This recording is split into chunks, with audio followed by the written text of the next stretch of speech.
السلام عليكم ورحمة الله وبركاته. وجمتو تفرجتو تكيا كم نجاجة تكيا ولا تربي الحمد لله نجاجرة. أنا فرجتو تكيا وندك يسوون لايك سبسكرايب وقولوا هذا لكنا جرجار تدقوا قبضو قلت جرجار سبتي لا اسمها لي قدرت شو عندنا نجاتنا نرافتنا عشان نجتو بربادة hundi keenya yeroo hedduu waan dhabne malee waan qabnu tasumaa laalleen beeku. Tasumaa uma dhabneef qofa gaddina anuma wajjin jechuudha. Subhaanallah rabbiin nama qajeelchu garuu waan qabnu turre caala. Fakkeenyaaf fayyaa guutuu qabna. Rabbiin fayyaa keenya nurraa hin fuudhin. Rabbiin rakkannee fayyaa keenya dhabnee harka namaa nu dhaabe. Rabbiin beela nu wajjin. Rabbiin uffata malee nu oofne. Yoo bakka itti ol seenu qabaanne yoo bakka itti galu qabaanne yoo waan uffataan bitanu qabaanne yoo waan nyaannu qabaanne alhamdulillah jiruun bareeduun tana beektan jiru.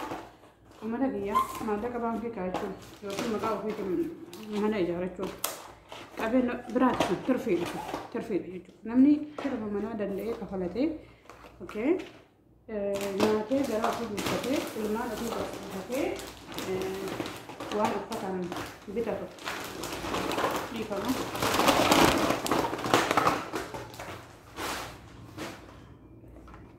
Uffataan bitatu qabaanne namni qabeenya lafa kanarraa isa qabu jiru. Namni akka isaa qabeenya qabu lafa kanarraa hin jiru jechuudha. Maaliif fayyaan faaya. Akkuma doktorri jedhan fayyaan faaya. Namni fayyaa qabu waan fedhe jijjiiruu danda'a. Yoo rabbii ofii gabbaree rabbii ofii kadhate jireenya isaa keessatti wanni inni jijjiiruu hin dandeenye tokko hin jiru. Yoo fayyaa dhabe immoo namaa gad ta'a.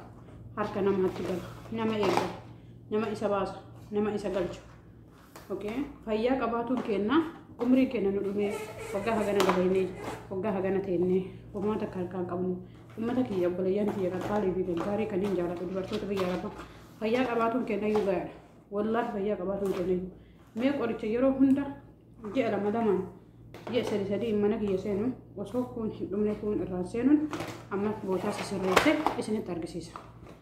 Hanga mana qorichaa xixiqqaa biyya keenyaa natti fakkaatutti bakki jiru kun mana biyya keenyaa tunu mana doktoroota xixiqqaa naannootti mana yaalaa banataniitiin hojii dhuunfaa fi tirfiyanii hojii mootummaatiin alatti hojjetan fa'aa hanga natti fakkaatutti amma nu xarbeessa irratti sirreessaa jira isinitti agarsiisaa jechuudha.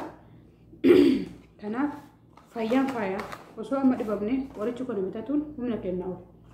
Isaan amma rabboota waan ta'aniif deebi'eetiin immoo duraan mindaa ofiitirraa qoxxabanii achi qaban waan ta'eef waan achitti qoxxabatan sanii waan baasaniif malee isaaniifiyyuu qoricha kana bituun ulfaata isaanumaafuu jechuudha.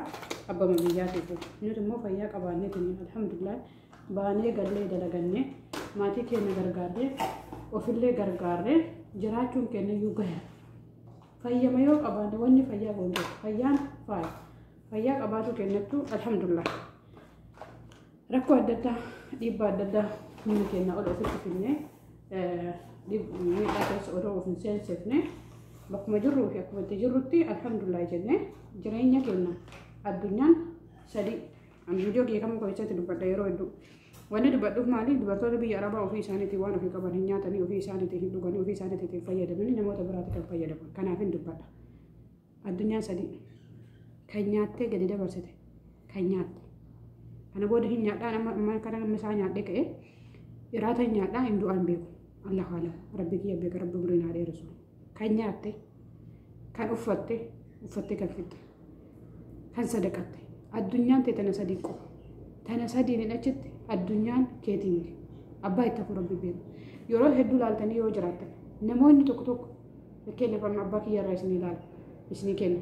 Rakkatee guduunfee asiif achitti guduunfee maallaqa baankii kaa'uudhaaf mana adda addaa bituudhaan horii bituudhaan lafa adda addaa bituudhaan waan adda addaa godhee addunyaa kanarraa deeme osoo ofii isaati alhamdulillah jedhee itti hin gammadin osoo ofii isaati akka namaa taa'ee isaaf tartee itti muuqatin garuu qabeenya san ilmaan isaa ittiin guddanne maatii isaati irratti wal fixe qabeenyi sun ilmaan isaa karatti baase karatti hafte qabeenya san malee rakkattee guddatte qabeenyi nu horannu kanuma yookiin ilmaan keenyaafuu hin ta'u maatii keenyatu irratti wal fixe yeroo hedduu yoo laaltanii yoo jiraattanii qabeenyi ilmaaniif hin ta'u.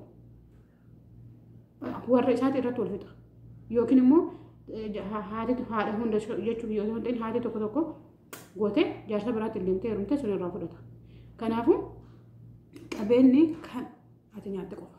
Kanaaf mi'a malaalaa ammatiin argisiisa haginni baay'atu. Milaala asii ka'ee haginni baay'atu laalame. Asii ka'ee laala. Asitti mul'ata abdii qaba. Mul'ata. Mul'ata. Tamxaa bina rakkoon. Mina rakkoon. Buqartus. Kanaaf fayyaan faaya.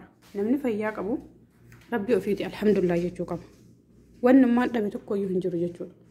Wannummaan inni dhabe tokko hin jiru. Fayyaan faaya. Alhamdulillah bakka jirrutti akka jirrutti rabbii kennaaf galata galchuu qabna. Namni fayyaa qabu homa dhabe tokko hin qabu. Homa dhabe tokko waan hundaa hin dhaqqabna. Fayyaan faaya.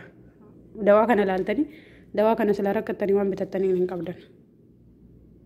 Kanaaf isiniif waraabe yeroo gaarii isinii haa ta'u. No haala kanaan arguutti jirtanii laalamee baay'inni isaa.